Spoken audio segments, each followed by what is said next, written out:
Hello, internet friends. So good to see you all here again today. I'm back in my corner, exactly where you can expect to find me most days. And in the corner, we're going to be talking about standard operating procedures today. Something that I think ties in nicely with what I've been talking about the last couple of weeks regarding the CRM audit and whether or not you should even buy more online leads. All these ideas really tie together. So if you haven't watched those videos, go check them out. They're on my profile somewhere. So what are SOPs? SOPs, standard operating procedures. In a certain sense, they're an outline of activities that you expect, or a certain outline of activities. And for the highly successful teams, they're an expectation that those activities are going to be met, right? So this is the bare minimum, and we expect you to meet them. And it's really, really important for real estate teams who are generating high volumes of leads to have these SOPs and to hold agents accountable to them. Quite frankly, your ability to hold your agents accountable to these SOPs is the difference between being profitable or not. So the closer you are to those SOPs, even the more you exceed them, you're going to be surprised to find how you are more profitable. So having these SOPs gives your agents specifically an outline for success. They know exactly what they need to do. They know exactly what is expected of them. And you design them in a way that with the right resources and the right training, you can plug new agents in and you are going to be able to lead them to be successful, right? But without this outline, agents don't necessarily understand what is expected of them. And it's human nature that when you don't have these expectations, people naturally lean towards inactivity versus activity, right? An object at rest stays at rest kind of idea. And so if you don't have these SOPs in place and these expectations in place, then agents are going to not be active, and then 90 days later they're going to wonder why they don't have any business, right? So what exactly is involved in this? This is largely the way I'm talking about it, and the context of which I'm talking about them is around new lead follow-up and lead follow-up in general.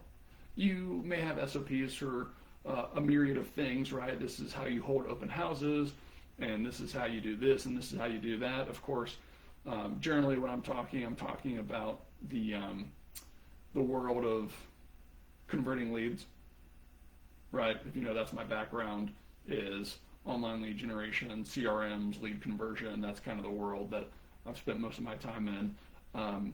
There are plenty of other people out there who can give you open house SOPs. So SOPs, as it pertains to converting leads, includes things like calling leads within the first 5 minutes, right?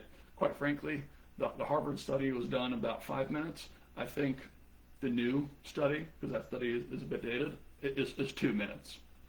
Some people might call that intense, but I think the truth is you need to be calling them within the first 2 minutes. Additionally, you need to be calling them 10 times within the first 10 days. People are familiar with the 10 days of pain. I think that's a really bad perspective. That doesn't sound appealing for anybody. This is not pain. This is you doing your job. This is you setting yourself up for success, being able to close more business, help more families, right? So you want to call 10 times within the first 10 days. Truthfully, you need to call minimum of 9 to 12 times. And that may extend beyond those first 10 days. Other SOPs include clearing your call list, right? In your database, you should have smart filters, smart lists, whatever you want to call them, designed for agents to know that they need to clear them out each day. And if I clear out my call list, I'm more likely to be successful. And these call lists don't need to be super long. You don't actually want them to be terribly long, because if they are, it's very intimidating and agents fall behind and they're not in the best position to succeed.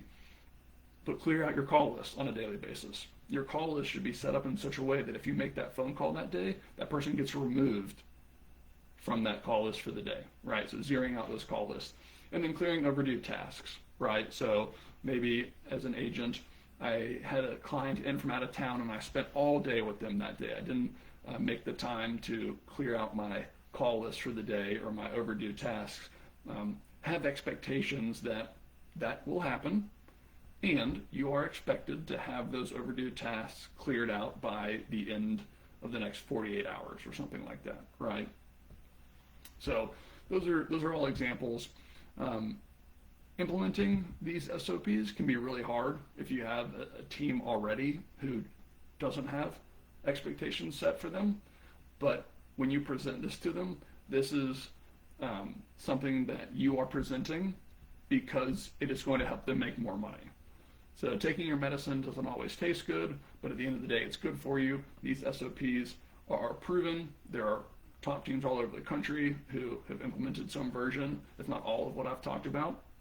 Again, I don't make these things up. Like, I'm not just imagining them. I've had exposure to top teams for the past 10 plus years, and everything I've shared with you is expectations that they have, right? So just think of me as a knowledge broker. I'm just sharing with you what people have shared with me over the years. And so you share that directly with your agents. Hey, you do this. This is going to help you make more money. And I wouldn't expect everyone to like it. You may even leave an agent lose an agent over it, maybe more than one.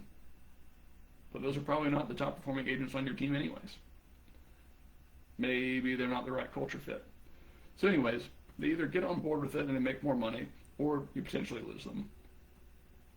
Alternatively, you can also have specific roles on your team. Hey, if you want these opportunities, then you are held to these specific standards.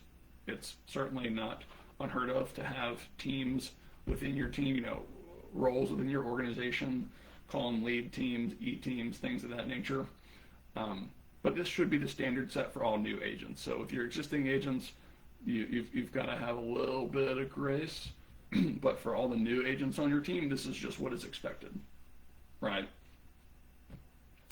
And then checking adherence to these SOPs can actually be done inside your database as well, right? So I don't think you need a new big fancy dashboard for this necessarily. You can, with the right set of filters, easily identify who is and who is not meeting these standards. And then in your weekly or monthly one-on-ones, you can address them, right? However often you meet with your agents. And all that being said, in our CRM audit guide, we're actually going to be giving you these sets of filters and lists in more detail. So that's going to be coming out soon. Be on the lookout. We're really excited about this CRM audit. It's going to be something that can help you with your new leads, your compliance, adherence, right? And the biggest opportunity set in your database, which is your old and cold leads. So be on the lookout for that. Again, that's going to be coming soon. Can't wait to share it with y'all. But that is all I have for today. Y'all have a great one. Cheers.